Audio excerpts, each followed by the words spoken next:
ദൈവത്തിൻ്റെ പരിശുദ്ധ നാമം മോത്തപ്പെടുമാറാകട്ടെ. വേദപുസ്തകം ഒരു വർഷം കൊണ്ട് വായിച്ച് തീർക്കുന്ന ഒരു ശുശ്രൂഷയാണിത്. ഈ ശുശ്രൂഷയിലേക്ക് നിങ്ങളെല്ലാവരെയും യേശുവിൻ്റെ നാമത്തിൽ സ്വാഗതം ചെയ്യുന്നു. ഇന്ന് 59-ാമത്തെ ദിവസം. നമുക്ക് വേദപുസ്തക വായനയിലേക്ക് പ്രവേശിക്കാം. സംഖ്യാപുസ്തകം 34-ാമത്തെ അധ്യായം. യഹോവ പിന്നെയും മോശയോട് അരുളി ചെയ്തത്, ഇസ്രായേൽ മക്കളോട് നീ കൽപ്പിക്കേണ്ടതെന്നാൽ, നിങ്ങൾ കനാൻ ദേശത്ത് എത്തുമ്പോൾ നിങ്ങൾക്ക് അവകാശമായി വരുവാനിരിക്കുന്ന ദേശത്തിൻ്റെ അതിർ ഇങ്ങനെ ആയിരിക്കണം. തെക്കേ ഭാഗം സീൻ മരുഭൂമി തുടങ്ങി ഏദോമിൻ്റെ വശത്തുകൂടി ആയിരിക്കണം. നിങ്ങളുടെ തെക്കേ അതിർ കിഴക്കുപ്പുകടലിൻ്റെ അറ്റം തുടങ്ങി ആയിരിക്കണം. പിന്നെ നിങ്ങളുടെ അതിർ അക്രബീം കയറ്റത്തിന് തെക്കോട്ട് തിരിഞ്ഞ് സീനിലേക്ക് കടന്ന് കാദേശ് ബെർണേയുടെ തെക്ക് അവസാനിക്കണം. അവിടെ നിന്ന് ഹസർ അദ്ധാർ വരെ ചെന്ന് അസ്മോനിലേക്ക് കടക്കണം. പിന്നെ അതിർ അസ്മോൻ തുടങ്ങി മിസ്രയീം തോട്ടിലേക്ക് തിരിഞ്ഞ് സമുദ്രത്തിങ്കിൽ അവസാനിക്കണം. പടിഞ്ഞാറോ മഹാസമുദ്രം അതിരായിരിക്കണം. അത് നിങ്ങളുടെ പടിഞ്ഞാറെ അതിർ. വടക്കോ മഹാസമുദ്രം തുടങ്ങി ഹോർ പർവ്വതം നിങ്ങളുടെ അതിരാക്കണം. ഹോർ പർവ്വതം മുതൽ ഹാമാത്ത് വരെ അതിരാക്കണം. സേദാദിൽ ആ അതിർ അവസാനിക്കണം. പിന്നെ അതിർ സിഫ്രോൻ വരെ ചെന്ന് ഹസാർ എനാനിൽ അവസാനിക്കണം. ഇത് നിങ്ങളുടെ വടക്കേ അതിർ. കിഴക്കോ ഹസാർ എനാൻ തുടങ്ങി ഷേഫാം വരെ നിങ്ങളുടെ അതിരാക്കണം. ഷേഫാം തുടങ്ങി ആ അതിർ അയിൻ്റെ കിഴക്ക് ഭാഗത്ത് റിബ്ള വരെ ഇറങ്ങിച്ചെന്നിട്ട് കിന്നേരത്ത് കടലിൻ്റെ കിഴക്കേ കരത്തൊട്ടിരിക്കണം. അവിടെ നിന്ന് യോർദാൻ വഴിയായി ഇറങ്ങിച്ചെന്ന് ഉപ്പുകടലിങ്കൽ അവസാനിക്കണം. ഇത് ചുറ്റും നിങ്ങളുടെ ദേശത്തിൻ്റെ അതിർ ആയിരിക്കണം. മോശയെ ഇസ്രായേൽ മക്കളോട് കൽപ്പിച്ചത്, നിങ്ങൾക്ക് ചീട്ടിനാൽ അവകാശമായി ലഭിപ്പാനുള്ളതായി യഹോവ 9 ഗോത്രങ്ങൾക്ക് കൊടുപ്പാൻ കൽപ്പിച്ചിട്ടുള്ള ദേശം ഇത് തന്നെ.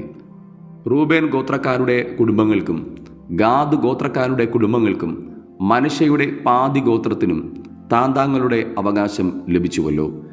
ഈ 2.5 ഗോത്രത്തിന് അവകാശം ലഭിച്ചത് കിഴക്കൻ പ്രദേശത്ത് യെരിഹോവിന് കിഴക്ക് യോർദാനക്കരയായിരുന്നു. പിന്നെ യഹോവ മോശയോട് അരുളി ചെയ്തത്, നിങ്ങൾക്ക് ദേശം വിഭാഗിച്ച് തരേണ്ടുന്നവരുടെ പേരുകളാവിത്. പുരോഹിതനായ എലയാസറും നൂൻ്റെ മകനായ യോശുവയും ദേശത്തെ അവകാശമായി വിഭാഗിക്കേണ്ടതിന് നിങ്ങൾ ഓരോ ഗോത്രത്തിൽ നിന്ന് ഓരോ പ്രഭുവിനെയും കൂട്ടിക്കൊള്ളണം. അവർ ആരെല്ലാമെന്നാൽ, യഹൂദ ഗോത്രത്തിൽ യെഫുന്നയുടെ മകൻ കാലേബ്, ശിമയോൻ ഗോത്രത്തിൽ അമ്മീഹൂദിൻ്റെ മകൻ ശെമുവേൽ, ബെന്യാമീൻ ഗോത്രത്തിൽ കിസ്ലോന്റെ മകൻ ഏലീദാദ്, ദാൻ ഗോത്രത്തിലുള്ള പ്രഭു യുഗ്ലിയുടെ മകൻ ബുക്കി, യോസഫിൻ്റെ പുത്രന്മാരിൽ മനശ്ശയുടെ ഗോത്രത്തിനുള്ള പ്രഭു ഏഫോദിൻ്റെ മകൻ ഹന്നിയേൽ, എഫ്രായിം ഗോത്രത്തിനുള്ള പ്രഭു ശിപ്താൻ്റെ മകൻ കെമുവേൽ, സെബുലൂൻ ഗോത്രത്തിനുള്ള പ്രഭു പർനാക്കിൻ്റെ മകൻ ഏലീസാഫാൻ, ഇസഖാർ ഗോത്രത്തിനുള്ള പ്രഭു അസ്സാൻ്റെ മകൻ പൽത്തിയേൽ, ആശേർ ഗോത്രത്തിലുള്ള പ്രഭു ശെലോമിയുടെ പുത്രൻ അഹീഹൂദ്, നഫ്താലി ഗോത്രത്തിലുള്ള പ്രഭു അമ്മീഹൂദിൻ്റെ മകൻ പെദഹേൽ. ഇസ്രായേൽ മക്കൾക്ക് കനാൻ ദേശത്ത് അവകാശം വിഭാഗിച്ചു കൊടുക്കേണ്ടതിന് യഹോവ നിയമിച്ചവർ ഇവർ തന്നെ. സംഖ്യാപുസ്തകം 35-ാമത്തെ അധ്യായം. യഹോവ പിന്നെയും യെരിഹോവിനെതിരെ യോർദാൻ അരികെ മോവാബ് സമഭൂമിയിൽ വെച്ച് മോശയോട് അരുളി ചെയ്തത്, ഇസ്രായേൽ മക്കൾ തങ്ങളുടെ അവകാശത്തിൽ നിന്ന് ലേവ്യർക്ക് വസിപ്പാൻ പട്ടണങ്ങൾ കൊടുക്കണമെന്ന് അവരോട് കൽപ്പിക്കാം. പട്ടണങ്ങളോടുകൂടെ അവയുടെ പുൽപ്പുറവും നിങ്ങൾ ലേവ്യർക്ക് കൊടുക്കണം. പട്ടണങ്ങൾ അവർക്ക് പാർപ്പിടമായിരിക്കണം. അവയുടെ പുൽപ്പുറം ആടുമാടുകൾ മുതലായ സകല മൃഗസമ്പത്തിനു വേണ്ടി ആയിരിക്കണം. നിങ്ങൾ ലേവ്യർക്ക് കൊടുക്കേണ്ടുന്ന പുൽപ്പുറം പട്ടണത്തിൻ്റെ മതിലിങ്കൽ തുടങ്ങി പുറത്തോട്ട് ചുറ്റും 1000 മുഴം വിസ്താരം ആയിരിക്കണം. പട്ടണം നടുവാക്കി അതിനു പുറമെ കിഴക്കോട്ട് 2000 മുഴം, തെക്കോട്ട് 2000 മുഴവും, പടിഞ്ഞാറോട്ട് 2000 മുഴവും, വടക്കോട്ട് 2000 മുഴവും അളക്കണം.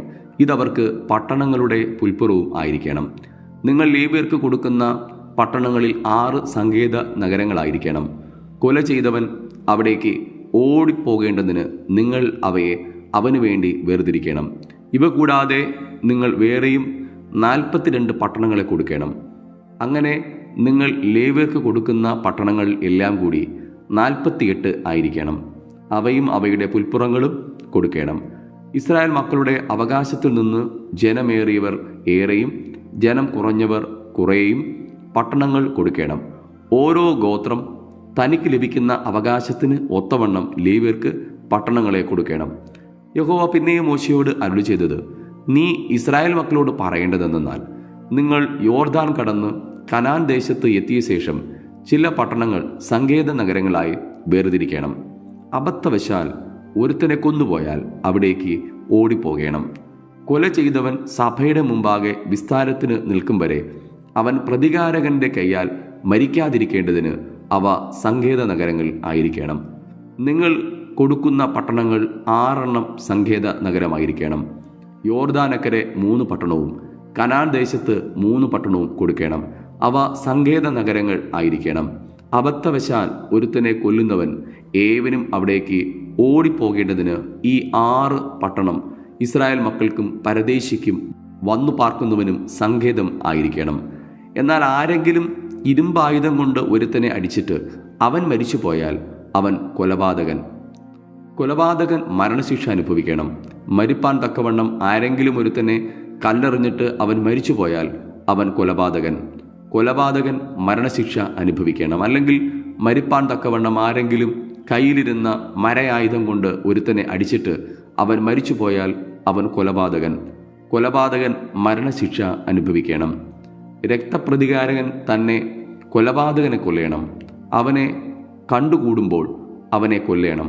ആരെങ്കിലും ദേഷ്യം നിമിത്തം ഒരുത്തനെ കുത്തുകയോ കരുതിക്കുട്ടി അവൻ്റെ മേൽ വല്ലതും എറുകയോ ചെയ്തിട്ട് അവൻ മരിച്ചു പോയാൽ, അല്ലെങ്കിൽ ശത്രുതയാൽ കൈകൊണ്ട് അവനെ അടിച്ചിട്ട് അവൻ മരിച്ചു പോയാൽ അവനെ കൊന്നവൻ മരണശിക്ഷ അനുഭവിക്കണം. അവൻ കൊലപാതകൻ. രക്തപ്രതികാരകൻ കൊലപാതകനെ കണ്ടുകൂടുമ്പോൾ കൊന്നുകളയണം.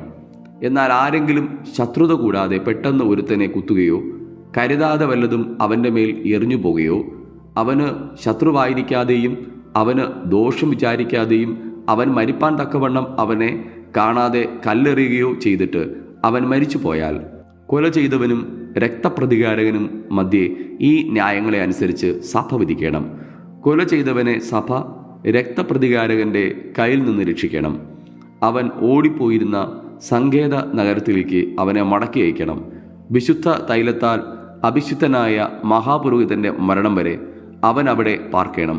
എന്നാൽ കൊല ചെയ്തവൻ ഓടിപ്പോയിരുന്ന സങ്കേത നഗരത്തിൻ്റെ അതിർ വിട്ട് പുറത്തു വരികയും അവനെ അവൻ്റെ സങ്കേത നഗരത്തിൻ്റെ അതിരിന് പുറത്തു വെച്ച് കണ്ട് രക്തപ്രതികാരകൻ കൊല ചെയ്തവനെ കൊല്ലുകയും ചെയ്താൽ അവന് രക്തപാതകം ഇല്ല. അവൻ മഹാപുരോഹിതന്റെ മരണം വരെ തൻ്റെ സങ്കേത നഗരത്തിൽ പാർക്കേണ്ടിയിരുന്നു. എന്നാൽ കൊല ചെയ്തവന് മഹാപുരോഹിതന്റെ മരണശേഷം തൻ്റെ അവകാശ ഭൂമിയിലേക്ക് മടങ്ങിപ്പോകാം. ഇത് നിങ്ങൾക്ക് തലമുറയായി നിങ്ങളുടെ സകല വാസസ്ഥലങ്ങളിലും ന്യായവിധിക്കുള്ള പ്രമാണം ആയിരിക്കണം. ആരെങ്കിലും ഒരുത്തനെ കൊന്നാൽ കൊലപാതകൻ സാക്ഷികളുടെ വാമൊഴി പ്രകാരം മരണശിക്ഷ അനുഭവിക്കണം. എന്നാൽ ഒരു മനുഷ്യന്റെ നേരെ മരണശിക്ഷയ്ക്ക് ഏക സാക്ഷിയുടെ മൊഴി മതിയാകുന്നതല്ല.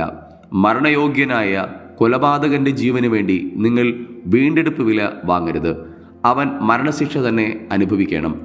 സങ്കേത നഗരത്തിലേക്ക് ഓടിപ്പോയവൻ പുരോഹിതന്റെ മരണത്തിനു മുമ്പേ നാട്ടിൽ മടങ്ങിവന്ന് പാർക്കേണ്ടതിനും നിങ്ങൾ വീണ്ടെടുപ്പ് വില വാങ്ങരുത്. നിങ്ങൾ പാർക്കുന്ന ദേശം അങ്ങനെ അശുദ്ധമാക്കരുത്.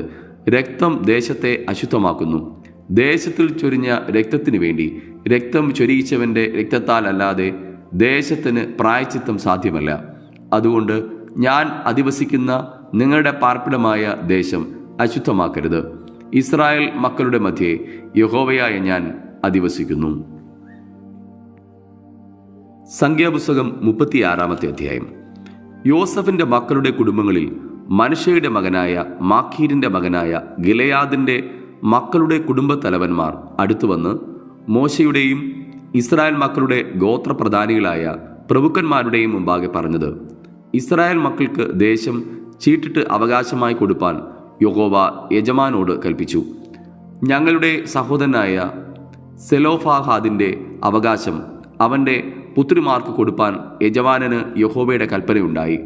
എന്നാൽ അവർ ഇസ്രായേൽ മക്കളുടെ മറ്റു ഗോത്രങ്ങളിലെ പുരുഷന്മാരിൽ വല്ലവർക്കും ഭാര്യമാരായാൽ അവരുടെ അവകാശം ഞങ്ങളുടെ പിതാക്കന്മാരുടെ അവകാശത്തിൽ നിന്ന് വിട്ടുപോകുകയും അവർ ചേരുന്ന ഗോത്രത്തിൻ്റെ അവകാശത്തോട് കൂടുകയും ചെയ്യും. ഇങ്ങനെ അത് ഞങ്ങളുടെ അവകാശത്തിൻ്റെ ഓഹരിയിൽ നിന്ന് പോയിപ്പോകും. ഇസ്രായേൽ മക്കളുടെ യോബേൽ സംവത്സരം വരുമ്പോൾ അവരുടെ അവകാശം അവർ ചേരുന്ന ഗോത്രത്തിൻ്റെ അവകാശത്തോട് കൂടുകയും അങ്ങനെ അവരുടെ അവകാശം ഞങ്ങളുടെ പിതൃഗോത്രത്തിൻ്റെ അവകാശത്തിൽ നിന്ന് വിട്ടുപോവുകയും ചെയ്യും.